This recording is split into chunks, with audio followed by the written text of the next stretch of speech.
Ustedes saben que les van a preguntar por 5 cosas, o sea, les van a preguntar por 6 cosas, de las que 5 son evaluadas: matemáticas, lectura crítica, ciencias naturales, sociales y ciudadanía, e inglés, y les van a medir características sociodemográficas, que son preguntas que van a encontrar en las 2 sesiones. En términos de lectura crítica, por lo que ustedes les van a preguntar son 41 preguntas, de las que todo esto que está en verde son textos continuos. Hay 3 tipos de textos continuos y hay 2 tipos de textos discontinuos. Uno es el informativo filosófico, el informativo no filosófico y el literario. La diferencia aquí entre el informativo filosófico y el informativo no filosófico es tal vez la forma en la que se concatenan los argumentos y la forma en la que se presentan datos. Igual ustedes identifican cuando un texto es filosófico, bien sea a partir de los autores que tienen o por la forma misma de escritura. Aquí en textos discontinuos tenemos los informativos, que van a ser como los infogramas, cuando les presenten a ustedes tablas, cuando les presenten a ustedes gráficos, y el literario pues entiende todo lo que tiene que ver como con publicidad, con cómics, con tiras cómicas, en general como todo lo que nosotros ya hemos visto, de todos estos aspectos por evaluar ya los hemos visto. Les estoy mostrando esto porque, si ustedes ven, el componente filosófico de las pruebas es el mayor, el de mayor peso, seguido de estos otros 2. Entonces, si queremos como apuntarle a sus mejores ganancias en términos de que tengan mayores preguntas acertadas, tenemos entonces que prepararnos mucho, mucho, mucho en estas, sin descuidar estas otras, los textos discontinuos, pero tenemos que prepararnos mucho en las otras y hacer mucho énfasis en textos filosóficos, por algo también que les voy a mostrar ahorita.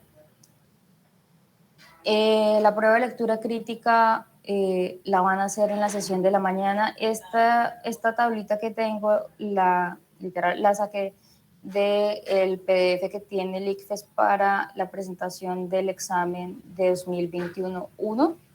Así que no creo que haya muchas modificaciones para ustedes hoy. No sé si ustedes, por ejemplo, en el simulacro, en qué jornada tuvieron lectura crítica, o si se fijaron si en algún momento, en qué momento la hicieron. La primera. Listo, lectura crítica. Ustedes la van a hacer siempre en la primera. Tiene 41 preguntas específicas y pues el total de preguntas de la sesión son 131. Es la única junto con inglés, bueno, no es la única, entonces junto con inglés son las únicas 2 que no se repiten. ¿Listo? Entonces, para que lo tengan presente, en matemáticas, por ejemplo, lo que han hecho es un poco dividir la cantidad de preguntas, pero en general son casi como la misma cantidad, no varía mucho como la cantidad de una pregunta a otra, de un área a otra. Eso es un cálculo súper basic. No es tan así, o sea, por ejemplo, el tiempo por pregunta para la primera sesión son 270 minutos de 4 horas y media. 131 preguntas, les van a dar como 2 minutos por pregunta. El área de lectura crítica, ustedes van a tener cerca de 1 hora y media. ¿Por qué les pongo esto? Porque a veces es difícil, pues, no sé si ahorita, por ejemplo, pero cuando yo lo hice, la primera sesión era muy densa y la segunda sesión era mucho más relajada. Entonces, para la primera sesión a uno casi que ni le alcanzaba el tiempo, para la segunda sobraba, pero era, pues como nosotros no tuvimos como esta información de cuánto tiempo debíamos tener por pregunta, nunca lo averiguamos, pues no teníamos una forma clara de hacer seguimiento como a cuánto tiempo debería yo demorarme haciendo esta prueba. ¿Listo? Igual, por ejemplo, no es tan cierto porque, por ejemplo, las preguntas de caracterización sociodemográfica no deberían tomarle tanto tiempo porque son preguntas sobre ustedes, sobre sus vidas. Entiendo que sobre cómo viven, bueno, ustedes ya han hecho ese formulario sociodemográfico, creo. Entonces, pues probablemente este promedio vaya hacia arriba, hacia abajo. En lectura crítica puede que tome un poquito más de tiempo porque ustedes tienen que leer textos, además de responder. Entonces, eso también obliga como a que tomen decisiones muy prácticas para que no se vayan a demorar mucho. esos son los resultados, parte de los resultados de su prueba. Como les comenté a ustedes, les fue técnicamente bien. Ninguno sacó menos de 70, ninguno, creo que lograron alcanzar algunos hasta 100. Sin embargo, yo lo veo no tanto pues, individual, sino por el rendimiento del grupo.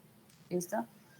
Eh, estas tres son las tres competencias que les va a evaluar a ustedes el ICFES. Que identifiquen y entiendan los contenidos locales que conforman un texto. Es decir, preguntas de este tipo son, por ejemplo, cuando ustedes les dicen la palabra subrayada, quiere decir que la que hicimos la vez pasada, busca ampliar, busca no sé qué. Esas son preguntas que les están haciendo ustedes específicamente para identificar y entender los contenidos locales que conforman un texto. ¿Listo? Reflexiona a partir de un texto y evalúa su contenido. A veces tiene que ver en torno como a la crítica que está haciendo el autor, un poco en el del vallenato, era un poco, por ejemplo, cuando les preguntan a ustedes por la tesis, sí, por la tesis, vamos a preguntarles por la tesis, son tal vez preguntas un poco mucho más límites, porque están entre el límite de comprender un texto y comprender sus partes, y hacer como una lectura rápida y en contexto de esa tesis. El último es en el que ustedes tienen un poquito más de retro, y es comprende cómo se articulan las partes de un texto para darle un sentido global. Este por lo general es cuando les preguntan, la estructura del escrito es inicio, nudo, desarrollo, conclusiones, ¿sí? También a veces es cuando les preguntan específicamente por cuál es la relación entre la primera oración, entre tal oración y tal oración, de complementariedad, de contradicción, ¿sí?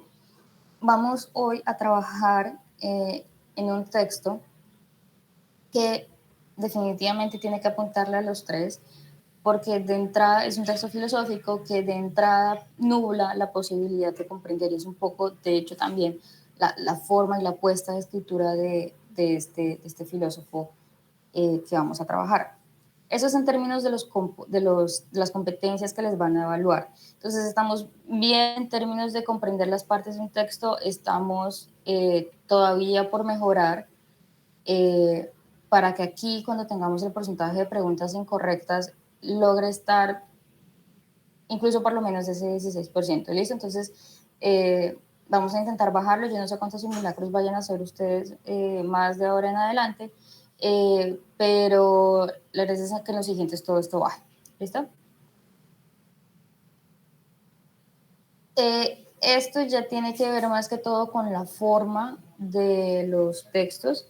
Entiendo que este color es en realidad este verde es esto, un texto continuo expositivo, un texto continuo literario. Entonces, el texto continuo expositivo entiendo que es el texto continuo no filosófico que teníamos en la tabla anterior, que tiene 24 preguntas.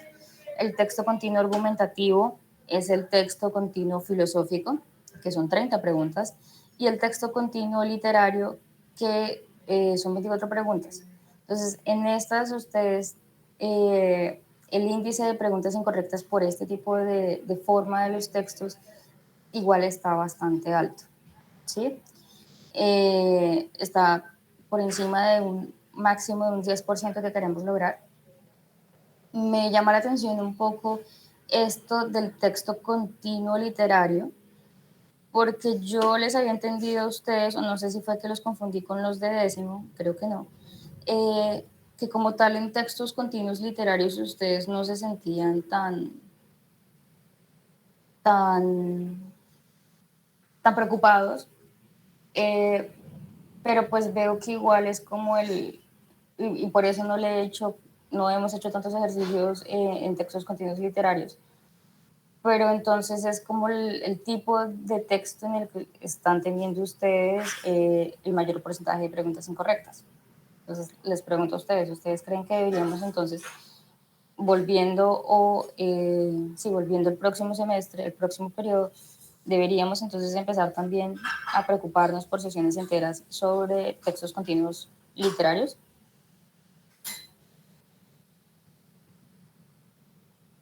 Pregunto. O quisieran que nos siguiéramos enfocando en textos continuos filosóficos. Igual vamos a verlos todos, tampoco es que no veamos uno y otro, sino pues que es diferente cuando uno le da un énfasis como a un determinado tipo de texto que cuando uno no lo hace. Entonces, no sé, ustedes digan.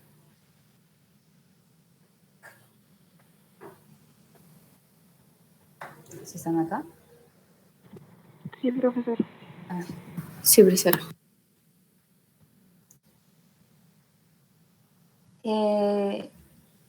En general, igual también me parece un poco alta la tasa de preguntas incorrectas en textos discontinuos. En particular, en los textos discontinuos es un poquito, un texto discontinuo literario para ustedes está teniendo un margen de preguntas incorrectas mayor que los informativos. Sin embargo, esos resultados están, o sea, por tipo de preguntas, esos resultados sí están como un poco preocupantes en términos de podría ser siempre mejor. ¿Listo? Y para finalizar, y es un poco lo que quiero que ustedes también ayuden a identificar, este es su propio proceso, ¿listo? O sea, yo aquí los estoy ayudando, pero con base en este contraste entre tipo de preguntas, el porcentaje de preguntas incorrectas por tipo de preguntas y el esquema de distribución de las preguntas que les van a hacer en la sesión de lectura crítica según lo último que tenemos.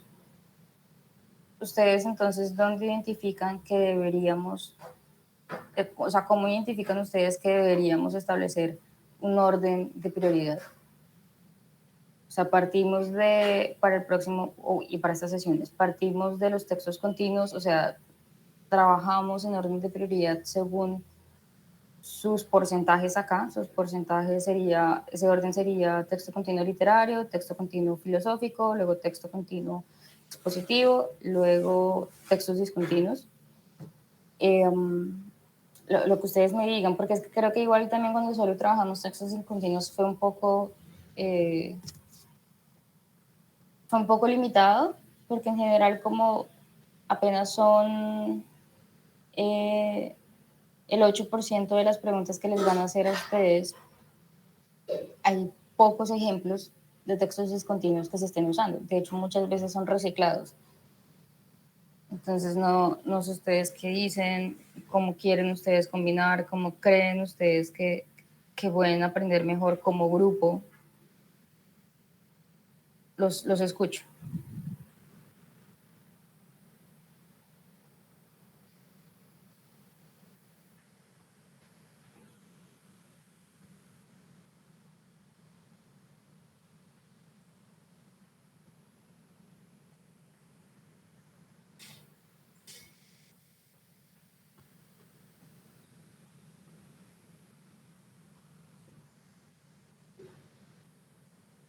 Profesora, yo diría que en el orden de los resultados del simulacro, o sea, empezando con los textos continuos literarios. En texto continuo literario. Listo. Entonces, hoy también preparado un texto filosófico, porque igual es la mayoría de las preguntas y igual su índice de desacierto está bastante alto. ¿Listo? La próxima sesión entonces venimos con textos literarios. La próxima sesión que es este jueves. Voy a pasarles lista y empezamos con la actividad de hoy. ¿Listo? María Gabriela. Sí.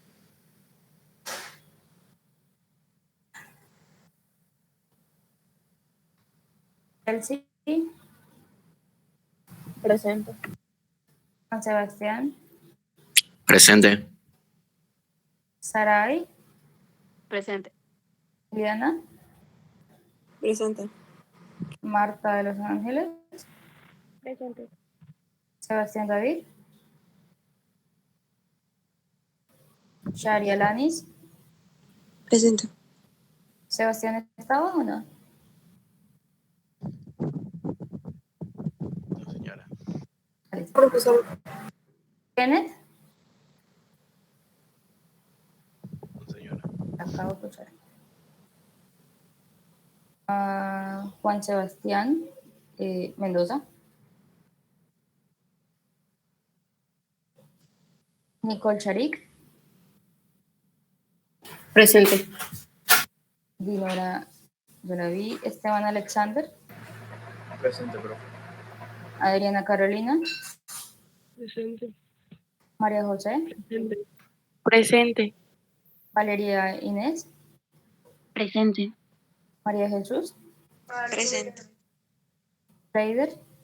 Presente. Ashley. Presente. Eduardo Jesús. Cristina Alejandra. Presente. Alex Johan. Presente. Daniela. Presente. Y Carlos. Presente. Listo. Entonces solo me faltaron Sebastián Herrera, Juan Sebastián Mendoza y Kenneth.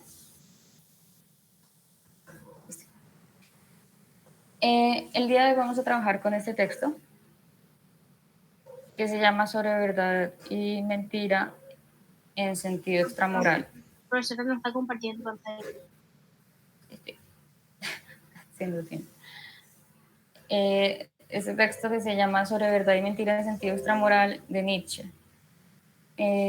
¿Ustedes lo han trabajado de alguna forma con el profesor Marvin? No. Marvin es el que les da a ustedes filosofía, ¿cierto? Vamos a enfocarnos en la lectura de estos primeros 3 párrafos. Si quieren, uno me puede ayudar, por favor, leyendo ese primer párrafo.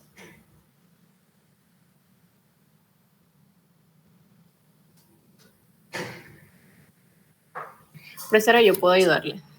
Dale, Nicole, gracias. En algún apartado rincón del universo, desperdigado de innumerables y centelleantes sistemas. Profesora, ¿puede acercarlo? Es que no veo muy bien. Oye, ¿qué puedo hacer? En algún apartado rincón del universo, desperdigado de innumerables y centelleantes sistemas solares, hubo una vez un astro en el que animales astutos inventaron el conocer. Fue el minuto más soberbio y más falaz de la historia universal, pero, a fin de cuentas, solo un minuto. Tras un par de respiraciones de la naturaleza, el astro se estumeció y los animales astutos tuvieron que perecer. Alguien podría inventar una fábula como esta y, sin embargo, no habría ilustrado suficientemente cuán lamentable y sombrío, cuán estéril y arbitrario es el aspecto que tiene el intelecto humano dentro de la naturaleza. Hubo eternidades en las que no existió. Cuando de nuevo se acabe todo para él, no habrá sucedido nada, porque no hay para este intelecto ninguna misión ulterior que conduzca más allá de la vida humana. No es sino humano, y solamente su poseedor y creador lo toma tan patéticamente como si en él girasen los goznes del mundo. Pero si pudiéramos entendernos como con un mosquito, llegaríamos a saber que también él navega por el aire con ese mismo pasos y se siente el centro volante de este mundo. Nada hay en la naturaleza tan despreciable e insignificante que, con un mínimo soplo de aquel poder del conocimiento, no se hinche inmediatamente con un odre. Y del mismo modo que cualquier mozo de cuadra quiere tener sus admiradores, el más orgulloso de los hombres, el filósofo, quiere que desde todas partes los ojos del universo tengan telescópicamente puesta su mirada sobre sus acciones y pensamientos.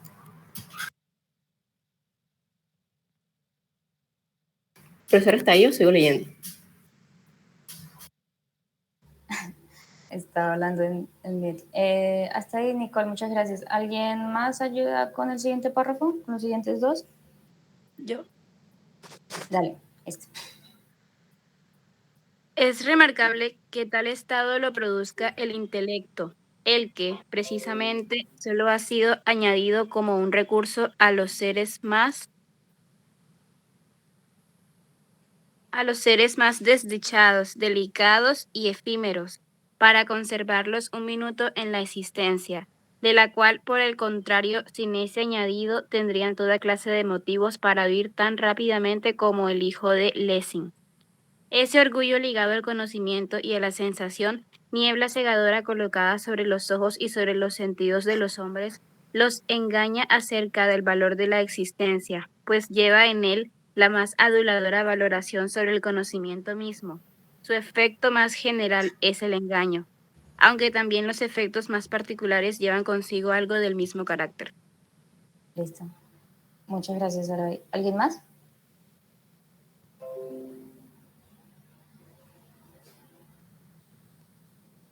Yo, profesor. Dale, listo, María, gracias.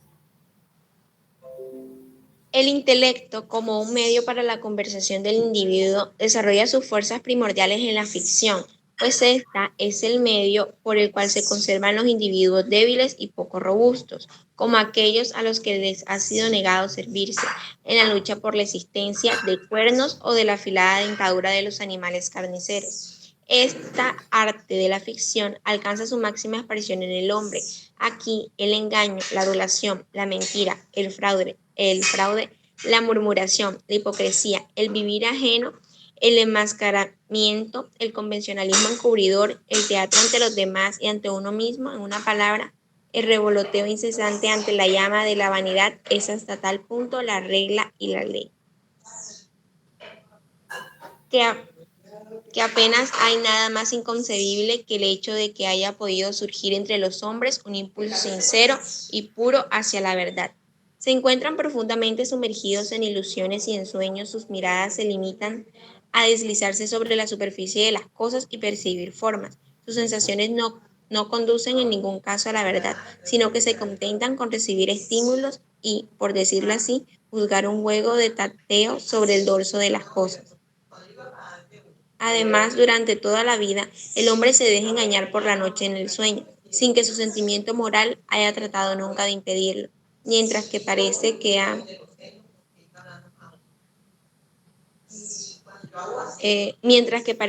ha habido hombres que, a fuerza de voluntad, han conseguido eliminar los ronquidos. En realidad, ¿qué sabe de sí mismo el hombre? Sería capaz de percibirse a sí mismo, aunque solo fuese una vez, como si estuviese tendido en una vitrina iluminada. ¿Acaso no le oculta la naturaleza la mayor parte de las cosas, incluso su propio cuerpo, de forma que, al margen de las circunvolaciones de sus intestinos, del rápido flujo de su circulación sanguínea, de las complejas vibraciones de sus fibras, quede recluido y encerrado en una conciencia orgullosa y embaucadora?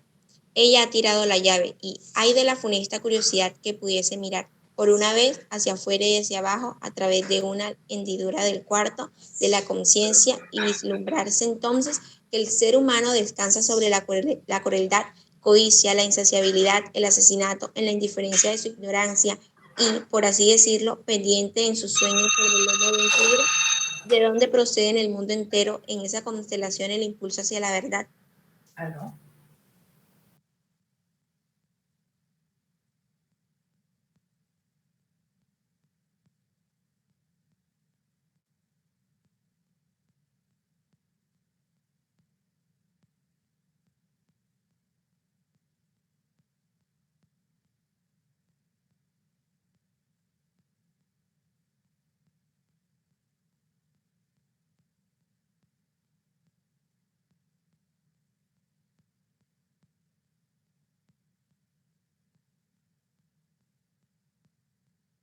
Bueno, muchas gracias a las chicas que leyeron.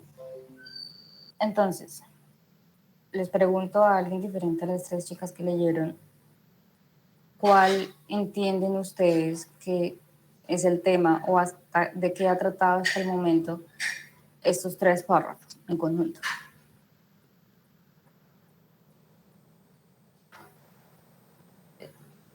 ¿Es fácil comprender un tema, una postura?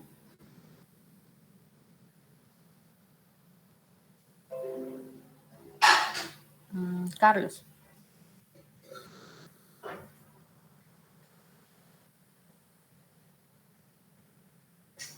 Profesora, en mi caso, bueno, me parece un texto interesante, es como así decirlo, un poco denso. Es un poco denso, tiene algunas terminologías, bueno, de cierto modo complicadas. En mi caso, no entendí mucho de él. Tranquilo. De hecho, el texto mismo está presentado para que nos entienda. Este, de hecho, es incluso uno de los textos, pues a mi parecer, uno de los textos filosóficos más fáciles de comprender. Lo que vamos a hacer el día de hoy no lo vamos a hacer desde la filosofía, no vamos a discutir desde la filosofía el contenido, aparte porque yo no soy filósofa. Es algo que tal vez puedan discutir si llegan a tratar filosofía moderna un poco con el profesor Marvin.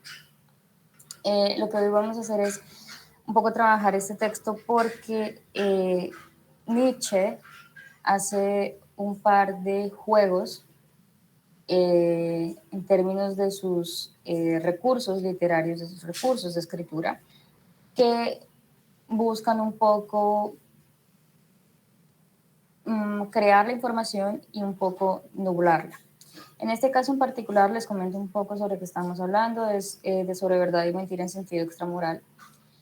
Vamos a hablar del texto, va a hablar de moral, va a hablar de cultura, pero sobre todo, y la razón por la que yo manejo este texto y lo tengo como un texto de cabecera, es porque nos introduce en cuestiones sobre pensar el lenguaje, como en este caso la postura de pensar el lenguaje desde la metáfora, pensar en el lenguaje no como en el lenguaje y con él en las lenguas, no como en asuntos que van a definir una cosa en sí, no como palabras que van a definir una cosa en sí, sino como una suerte de acuerdo social y cultural a través del cual se van a definir los límites de lo que se considera bueno, de lo que se considera malo, de lo que se considera parte de la razón, parte de lo que se establece como pautas sociales. Eso es lo que nosotros consideramos como lenguaje, como una articulación de normas sociales convenidas que dan sentido al mundo.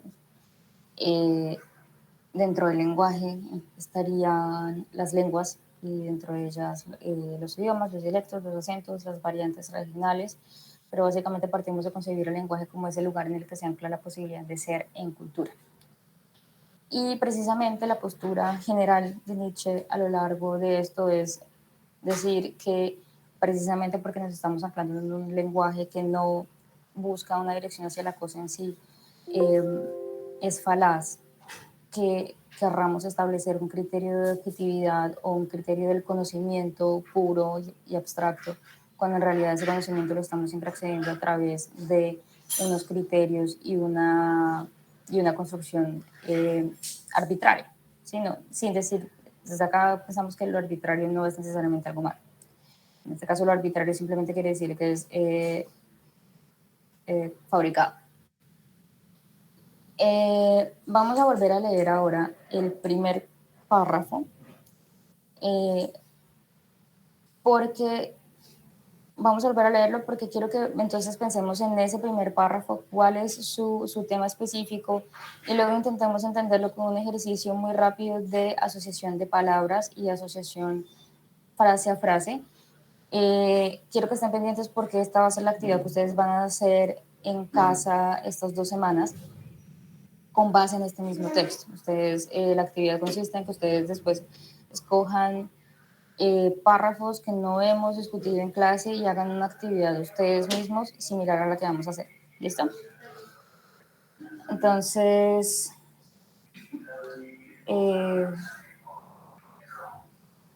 Elkin, ¿nos puedes ayudar releyendo el primer párrafo, por favor? Sí, profesora. En algún apartado rincón del universo, desperdigado de innumerables y centelleantes sistemas solares, hubo una vez un astro en el que animales astutos inventaron el conocer. Fue el minuto más soberbio y más falaz de la historia universal, pero a fin de cuentas, solo un minuto. Tras un par de respiraciones de la naturaleza, el astro se entumeció y los animales astutos tuvieron que perecer.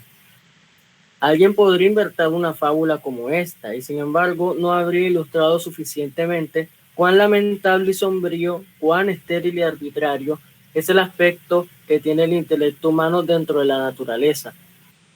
Hubo eternidades en las que no existió. Cuando de nuevo se acabe todo, para él no habrá sucedido nada, porque no hay para ese intelecto ninguna misión ulterior que conduzca más allá de la vida humana. No es sino humano, y solamente su poseedor y su creador, y lo toma tan patéticamente como si en él girasen los goznes del mundo. Pero si pudiéramos entender como con un mosquito, llegaríamos a saber que también él navega por el aire con ese mismo pathos y se siente el centro volante de este mundo. Nada hay en la naturaleza tan despreciable e insignificante que, con un mínimo soplo de aquel poder del conocimiento, no se hinche inmediatamente como un odre, y del mismo modo que cualquier mozo de cuadra quiere tener sus admiradoras, el más orgulloso de los hombres, el filósofo, quiere que desde todas partes los ojos del universo tengan telescópicamente puesta su mirada sobre sus acciones y pensamientos. Bien, gracias, Elkin. Entonces, con esta relectura del primer párrafo, no sé si, por ejemplo, Juan Sebastián Castro nos pueda ayudar a comprender un poco de qué trata entonces este primer párrafo, qué está haciendo este primer párrafo.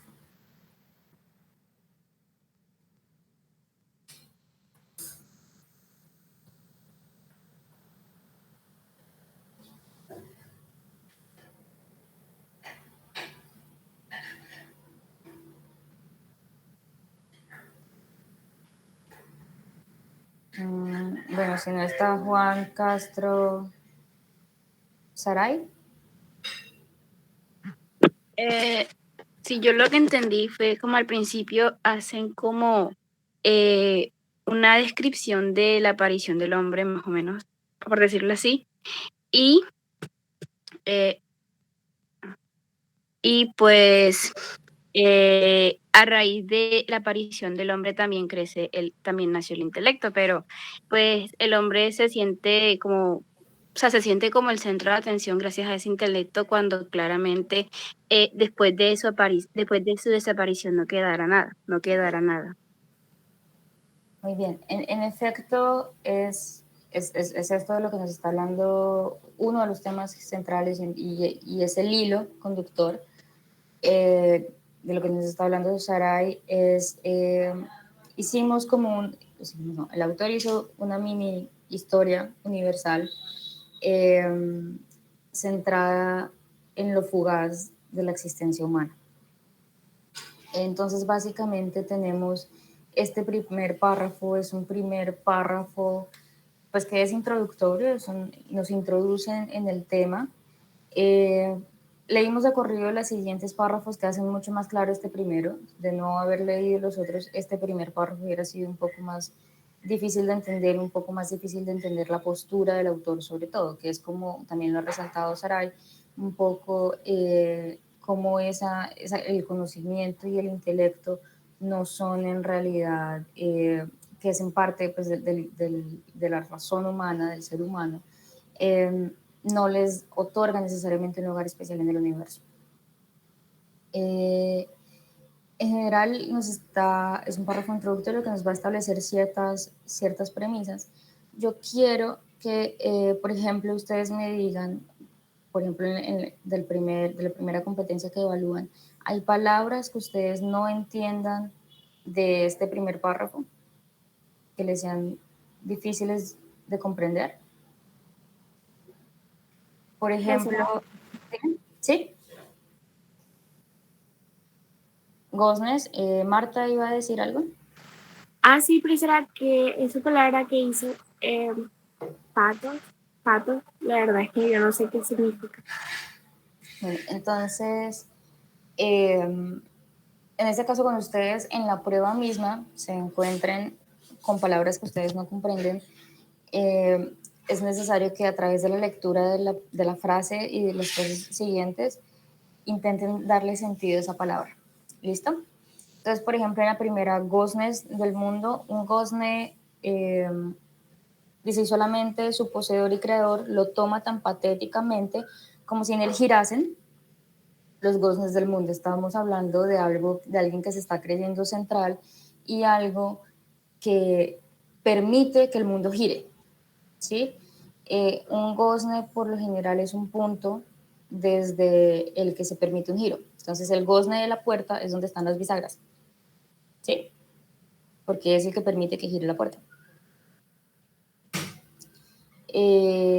Pathos es un término en filosofía que es muy complejo, que la verdad yo no les voy a decir.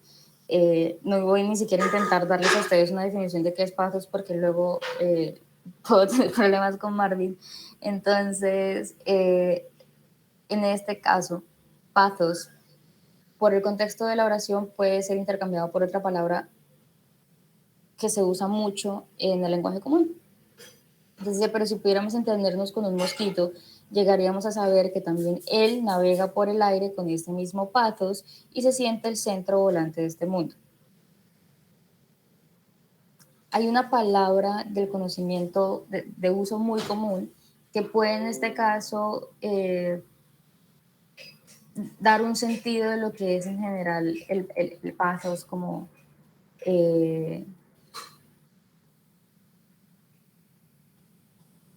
como concepto. Atrás veníamos hablando de unos sentimientos del ser humano, veníamos hablando de unas ideas del ser humano. Entonces, en este caso, ese pathos hace alusión a como ese juego entre conocimiento y sentimientos, como esa misma perspectiva de sí, ese mismo sentir. ¿Listo? Es un poco eso. Eso es parte, por ejemplo, de la primera competencia. No tanto que ustedes sepan siempre qué son las palabras que se están usando. Por ejemplo, acá dice, no se hincha inmediatamente como un odre.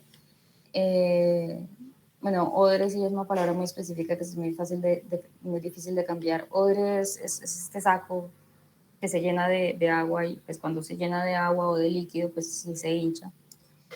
Pero era pues muy común en la época en la que se escribió esto.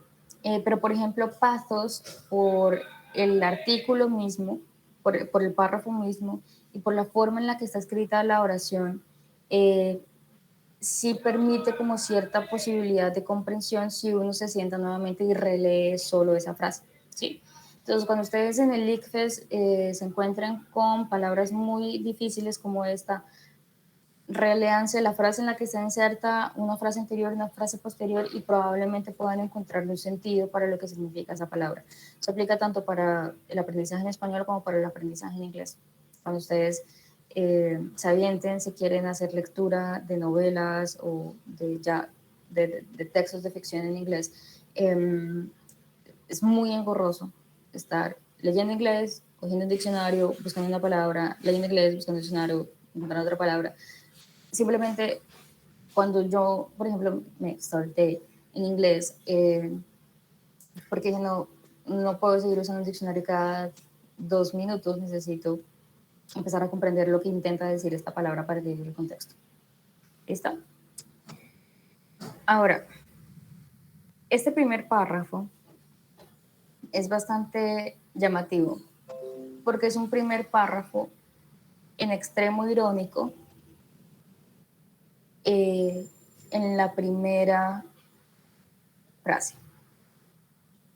Y la ironía en muchos casos es difícil de identificar y el que ustedes identifiquen la ironía puede ayudarles a ustedes también a comprender argumentos y a comprender sí, de qué trata en general un texto sin dejarse confundir claramente por diferentes afirmaciones que se estén haciendo, ¿sí? porque permite saber también con qué no está comulgando un autor. Entonces, la primera frase dice: en algún apartado rincón del universo, desperdigado innumerables y centellantes sistemas solares, una vez un astro en el que animales astutos inventaron el conocer. ¿Por qué creen ustedes que yo digo que es una primera frase que es altamente irónica?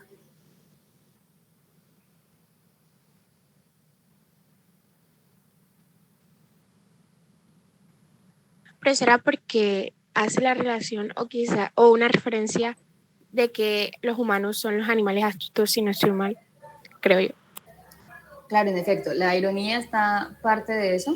Después vamos a saber quiénes son esos animales astutos, vamos a saber que son, pues acá todavía, y toca disculparlo, no se habla de la humanidad, se habla del hombre, intentando aludir a toda la humanidad. Y la forma en la que vamos a saber que es irónico es a través del uso de adjetivos, ¿sí? Entonces, tenemos acá un primer adjetivo, astuto. Astuto, de hecho, si ustedes en algún momento sienten que tienen suficiente nivel de alemán, este primer párrafo es hermoso en alemán. Y la palabra que se está usando no es inteligencia, sino astucia. La astucia, que por lo general es una habilidad que se asocia específicamente con zorros, entonces que son un poco también, y eso es un poco lo que ustedes van a ver después, va a ayudar un poco a entender eso. La astucia es de los zorros, y los zorros se consideran, como en el argot popular, animales tramposos. No sé si ustedes, no sé, por ejemplo, cuando les dicen que usted es un viejo zorro, básicamente es como, en parte, intentar decir como que es una persona muy astuta, un poco tramposa, que tiene ya sus mañas. Eso es un poco con la astucia. La astucia igual tiene un sentido positivo por lo general asociado con el intelecto, ¿listo? Pero es un poco más enfocado hacia sentidos prácticos del beneficio propio. Sin embargo, estamos hablando de animales astutos, animales inteligentes. Pareciera que esa primera oración estuviera exaltando la posibilidad, exaltando esa creación del conocer, como para reivindicar a un animal que logra hacerse único en medio de todo el universo. La ironía se aclara inmediatamente después en los siguientes, en todo el párrafo, pero inmediatamente después se aclara el asunto de esa ironía. Entonces dice: fue el minuto más soberbio y más falaz de la historia universal, pero a fin de cuentas solo un minuto. Entonces ya no tanto nos están aludiendo a la astucia, sino un poco a qué tan, nos está creando un contraste de la soberbia y la mentira, lo falaz, frente al conocer, ¿sí? Y eso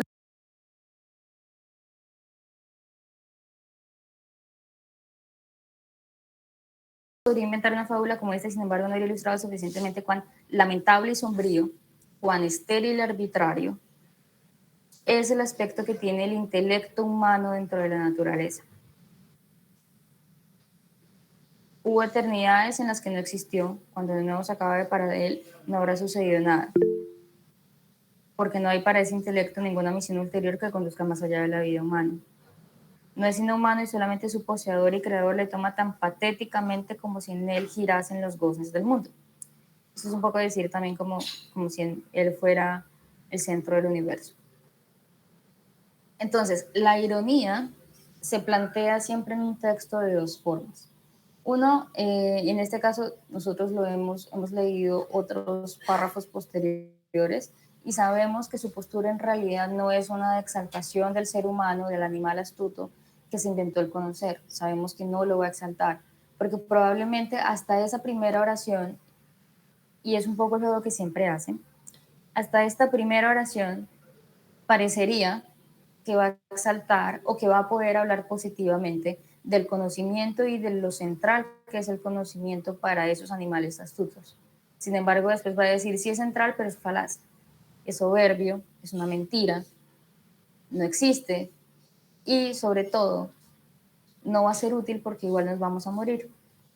Entonces vamos a seguir con nuestros caminos normales en la vida sin que nada nos haya pasado. El intelecto al final nos sirve para que nosotros dejemos una gran impronta en el universo. Es un poco también extraño porque básicamente también está diciendo que él mismo, dentro de lo mismo que él está escribiendo, no va a tener tampoco mucho efecto sobre la historia del universo y de la Tierra. Es un poco entonces esa ironía se configura a partir de conocer ese sentido general, pero también cuando uno contrasta las partes de la oración. Y por eso es importante que ustedes aprendan a contrastar las partes de una oración, porque ellas mismas hablan entre sí, sobre todo cuando estamos hablando de filosofía y estamos hablando de textos argumentativos. Los textos argumentativos, los textos filosóficos que ustedes les van a poner, son textos filosóficos que se los han puesto a ustedes porque no son tan complicados, es decir, dentro del vasto mundo de textos filosóficos, no son precisamente los textos más complicados, hay textos mucho más complicados. Dos, porque son textos que puede que lleven dentro de sí varios argumentos posibles, entonces tiene sentido dentro de sí ese mismo párrafo, lo cual es bastante difícil porque igual piensen que muchos textos filosóficos están pensados para disertaciones extensas, entonces por lo general sí se tiende a tener que un párrafo habla solo de una cosa. Entonces tengan en cuenta que en esos párrafos cada oración cuenta y cada oración tiene un sentido para la siguiente. Entonces, esta primera oración es un poco introductoria, es irónica y es juguetona. Es un poco, nosotros sabemos que Nietzsche reconocía que era, tranquilo Juan Sebastián, Nietzsche reconocía muy claramente cuál era su postura dentro de la tradición filosófica en general europea. Él sabía que era fuertemente criticado, sabía que lo que leía hacía parte, de hecho incluso hasta nuestros días, muchas personas desestiman la lectura de Nietzsche porque creen que es una lectura moral. Sin embargo, sí son fundamentales, por ejemplo, para comprender el uso de la metáfora y la forma en la que se concretó el giro lingüístico, por ejemplo. Y esta primera oración, por lo tanto, es juguetona, porque pareciera que va a decir, bueno, voy a jugar dentro de sus propios términos, pero luego nos damos cuenta de que no. Estén pendientes, por ejemplo, de cuando se lancen afirmaciones de este tipo, cuando se lance un adjetivo, ese adjetivo en filosofía nunca está puesto de más. En el caso de Nietzsche, por ejemplo, no sé si se han dado cuenta, estamos trabajando en una estructura de adjetivos pareados, soberbio y falaz, lamentable y sombrío, estéril y arbitrario, ¿sí? Ese uso pareado de los adjetivos es en parte sonoro, incluso en español, también eso es un poco difícil la traducción de ese texto, incluso en español esta persona ha logrado como transmitir esa musicalidad de los adjetivos, pero va mucho más allá de un recurso literario sonoro, es más que todo un recurso literario que busca terminar de manifestar una postura, ¿sí? Entonces, cuando vean ustedes un texto filosófico, si tienen adjetivos, estén pendientes de cuáles son los que está usando. Los adjetivos que esté usando por lo general, entonces, son aquellos que les van a dar a ustedes un poco de idea sobre cuál es ese tema central que está trabajando el autor.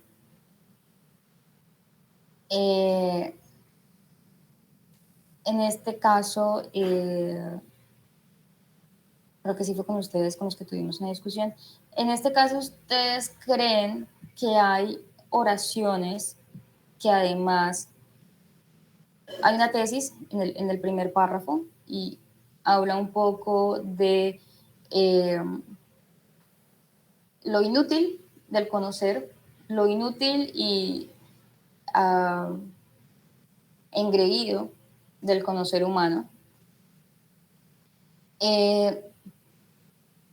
Pero ¿encuentran ustedes a lo largo de este primer párrafo algún argumento que sostenga esa tesis? Porque pareciera que en este primer párrafo no se esté convenciendo con argumentos, sino con sensaciones, con sentimientos, con repulsión que se manifiesta a partir del uso de adjetivos. Son dos formas de crear argumentos. O, pues no son dos formas de argumentar, son dos formas diferentes de convencer. Como por ejemplo cuando ustedes, no sé, le piden plata a sus papás y en vez de decirle para qué se la van a gastar o por qué la necesitan, montan cara. Es esa forma de convencer a partir de la sensación, del sentimiento, lo que está haciendo Nietzsche acá a través de adjetivos, específicamente de adjetivos. Pero también puede que lo esté haciendo a partir del uso ya específico de argumentos como los conocemos nosotros en la escritura. Entonces, no sé si ustedes en este primer párrafo, voy a bajarle, pero creo que antes no van a poder leer. En este primer párrafo, ¿identifican ustedes alguna oración en la que haya un argumento sobre lo inútil y engreído del conocimiento? ¿O sobre lo efímero y engreído del conocimiento?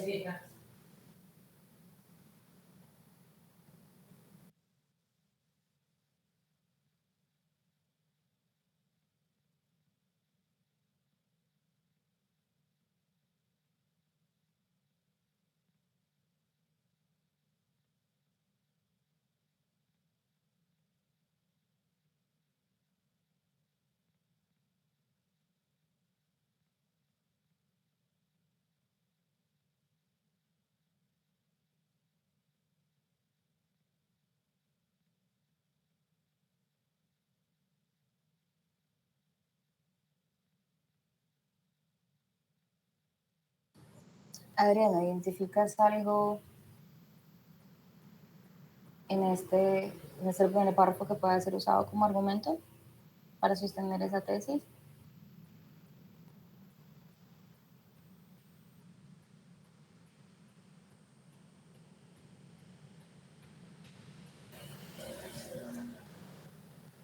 Adriana no está. Eliana.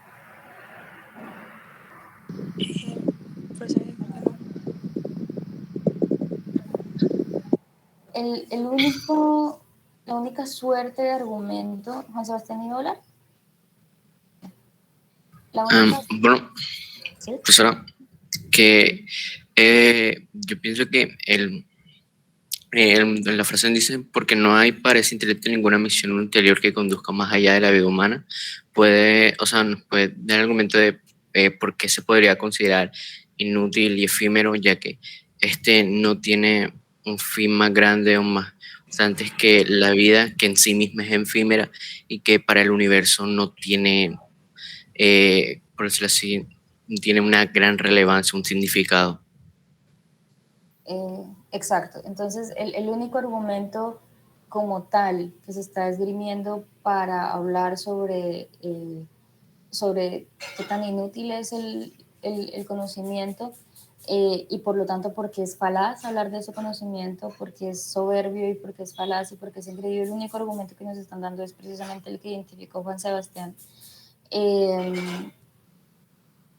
El argumento central está un poco más hacia atrás, pero esa es la idea de ese argumento.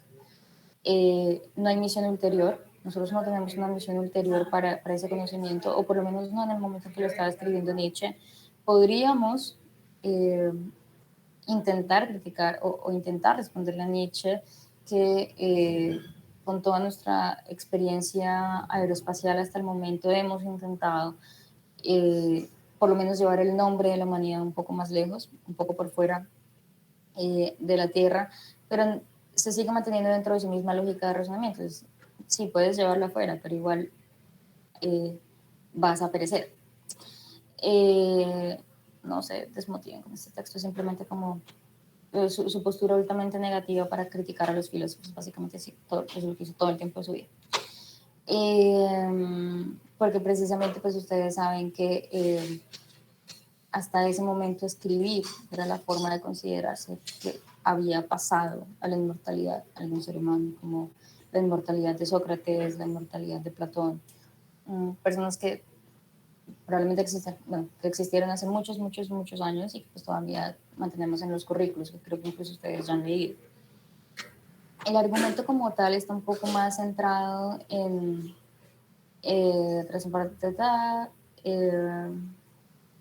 hubo eternidades en las que no existió y en las que la Tierra siguió girando, en las que el sistema solar siguió funcionando, los universos siguieron funcionando, el ser humano no estaba allí. Hubo eternidades en las que no existió. Cuando de nuevo se acabe todo para él, no habrá sucedido nada. No sé, un poco curioso, no sé si a ustedes les recuerda esto a algo que ya hemos leído nosotros en esta clase.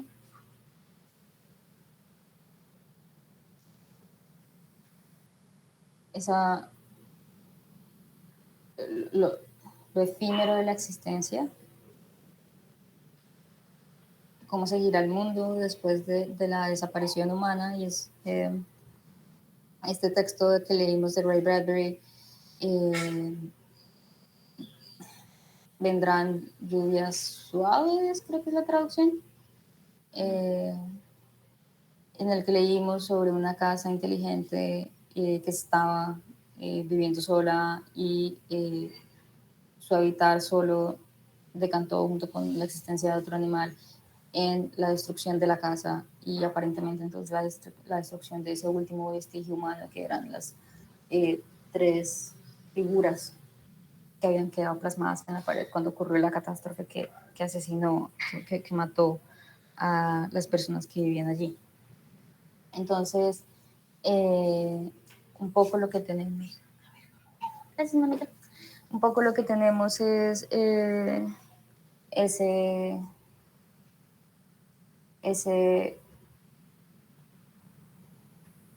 eso, esa misma idea, que después es manifestada y escrita y publicada de otra forma, en ese caso, por ejemplo, a través de la ciencia ficción. De hecho, es una de las grandes preguntas que se hace la ciencia ficción, solo pues, para su información, la ciencia ficción siempre está preguntándose, no solo en términos de, es casi esta misma pregunta, tanto conocimiento científico, tanto avance científico, ¿para qué? En parte, pues gran parte de esa crítica hacia la ciencia ficción surge también con el pensamiento posmoderno, que se amplía después de la Segunda Guerra Mundial, particularmente no tanto de la Segunda Guerra Mundial, obviamente de ellas, pero específicamente hay un acto universal que nos permite decir, tenemos que repensar entonces, y es un poco también dentro de esta línea nietzscheana de pensar y reconocer, hay un acto específico que nos lleva a decir, momento, ¿para qué y por qué estamos nosotros en este afán de creación científica? ¿Saben cuál fue ese momento?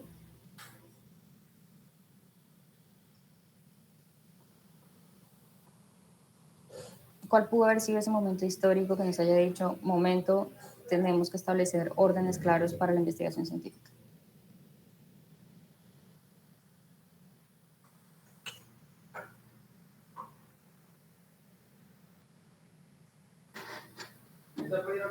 Estamos hablando del lanzamiento de las bombas atómicas, el asesinato de personas con bombas atómicas, con el envío de un avión con la posibilidad de destrucción y aniquilación total de la raza humana, que fue como el epítome de lo que ocurrió durante la Primera y Segunda Guerra Mundial.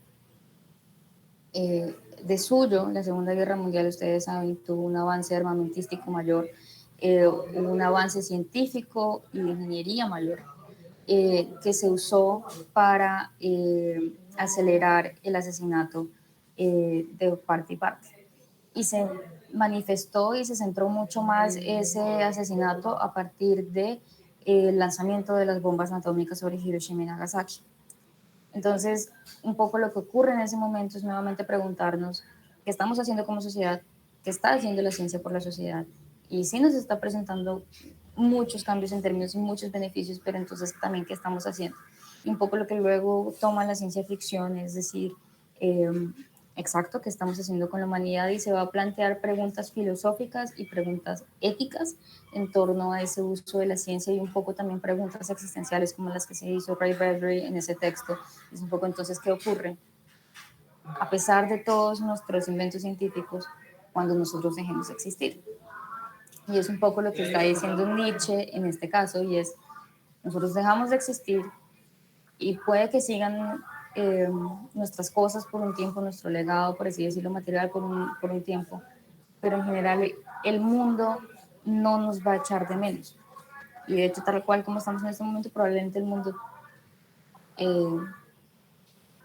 se beneficie más en términos de disminución de la contaminación, disminución del desaprovechamiento de recursos. Entonces, todo eso se puede interpretar de solo un párrafo. Ese es el nivel de lectura crítica que se busca de ustedes en todos los casos. Es un tipo de lectura crítica que les va a ustedes además permitir acceder a diferentes tipos de textos por fuera de los textos de su experticia, pero que en términos específicos para lo que ocurrirá con ustedes en el ICFES es un tipo de lectura que les permitirá demostrar el logro en cada una de las competencias que les van a evaluar a ustedes. Entonces, los textos a los que ustedes les van a presentar son textos muy cortos, que si bien no van a demorar 20 minutos como lo hemos hecho nosotros en este momento, la gracia es que ustedes sí empiecen a familiarizarse con textos complejos para que cuando ustedes lleguen a hacer esas lecturas, ustedes puedan identificar más fácilmente cuáles son esas partes de los textos y puedan identificar mucho más fácilmente cuáles son esas relaciones que se están estableciendo entre cada una de las oraciones. Es un poco, en este caso, la verdad, la tarea que ustedes deben hacer en estas semanas es dedicarse a leer seguido textos que creo que ustedes crean que los van a retar. ¿Sí? Entonces, sé que es uno de los textos que los van a retar y que es además entretenido un poco. La verdad, sí es entretenido. Lo siento, no voy a tener la afirmación. Lo que vamos a hacer en estos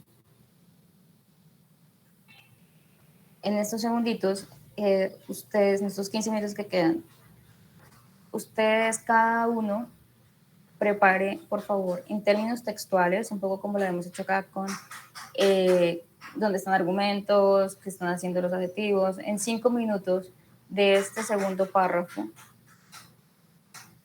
Identifiquen aspectos de oración, de argumentación y de uso de las oraciones que nos permitan comprender el texto. ¿Sí es clara esa indicación? Es decir, en 5 minutos identifiquen algo que sea señalable en términos del uso de palabras, la relación entre una oración y otra, ¿sí? Su articulación con el primer párrafo. Les doy 5 minutos y les pregunto luego, ¿listo? ¿Cómo, profesora? Disculpe, que se lo cortó. O sea, tomen este segundo párrafo, desde es remarcable que tal estado lo produzca el intelecto, hasta del mismo carácter. Tomen de ese párrafo, cada uno escoja una o dos cosas que en términos textuales vale la pena resaltar. Es decir, por ejemplo, en la primera, en términos textuales, fue importante resaltar, no sé, el uso de adjetivos, como soberbio y falaz, que el primer párrafo es irónico, una vez comprende el sentido de la oración. Pueden hablarme, por ejemplo, sobre cuál es el objetivo del párrafo, cómo se articula ese párrafo con el primero. ¿Listo?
Listo.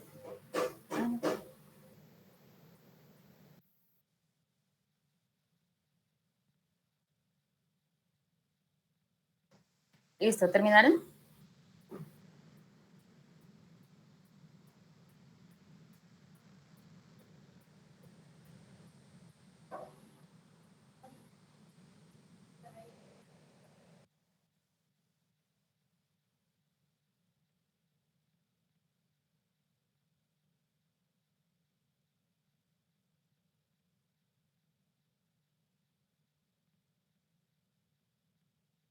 ¿Listo, chicos? Profesora, creo que sí. Listo, entonces, coméntame, Marta. Bueno, profesora, yo primero que todo, bueno, se hace el uso de varios adjetivos, como he dicho, delicados, efímeros, que también hace relación como el contenido del primer párrafo, pero eso no era lo que de verdad quería como mencionar, sino esta idea que hice en donde dice que el filósofo, o sea, en el primer párrafo, en el final, el filósofo quiere que de todas las partes los ojos del universo tengan telescópicamente puesta su mirada sobre sus acciones y pensamientos. Entonces, ¿cuál es la relación o el propósito de lo que acaba de decir ahí? Se ve en el segundo párrafo, porque si uno lee aquí donde dice que ese estado lo produzca el intelecto, o sea, no sé si estoy mal, pero lo produce el propio intelecto del filósofo, en el sentido de que, y aquí lo dice, ese orgullo ligado al conocimiento y a la sensación es una niebla cegadora colocada sobre los ojos y sobre los sentidos de los hombres. Entonces ahí lo que yo creo, o la relación como tal, es que quizás, o ese estado en el que se encuentra el filósofo de que quiere que las personas estén interesados o tengan su mirada puesta todo el tiempo sobre sus pensamientos, también está relacionado o sea, también está relacionado con que a veces termina engañándose a sí mismo del valor de su propia existencia. No es si me va a entender, de hecho. Sí, claro, y de hecho es una muy buena interpretación. Lo que entonces nos comentas es que, por ejemplo, entre el primer párrafo y el segundo párrafo hay una relación de complementariedad, porque un poco, y no sé si se dieron cuenta, el primer párrafo termina introduciéndonos al filósofo, o sea, estamos hablando del conocimiento, conocimiento, conocimiento, y de pronto aparece el filósofo, aparece una crítica al filósofo. Y un poco, sí, muy bien, Marta, como lo señalas, ese segundo párrafo lo que está entonces es ampliando, ya metiéndonos